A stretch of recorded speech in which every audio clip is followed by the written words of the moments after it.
وقتی 30 گرم حکمش اعدام 500 کیلو هم اعدام کدام دست میذاره رو 500 کیلو که حداقل یه پولی دستشو بگیره دو تا از عقدای بچگیشو تلافی کنه. کی به شما اجازه داده بابت عقدای بچگی دیگه ملتی رو بدبخت کنی؟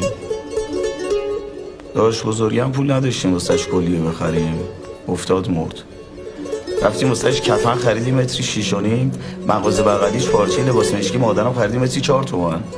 کی گفته ما همیشه باید تحمل کنیم؟ پسر جان آخه این چه توجیه بچگانه؟ یعنی هر کی مصیبتی داشته باشه باید بره شیشه تولید کنه. تا حالا یه نفر رو دیدین از بچگیش بشه بابای 10 نفر بزرگتر از خودش؟ 7 نفر خودمون بودیم، 4 تا بچه خواهر برادرم افتادن گردن ما. 11 نفری جمع شده بودیم توی خونه 80 متری نم کشیده سر کوچه تنگی که بنا بازسازیش نمی‌کرد، گفت خاکش مرده.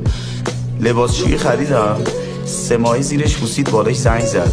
اون وقت کیه که ببینه چه بلایی داره سر استخونای پدر مادر من میاره اون رطوبت؟ راجب پرونده توضیح داری بنویس امضا کن، نداری پاشو برو.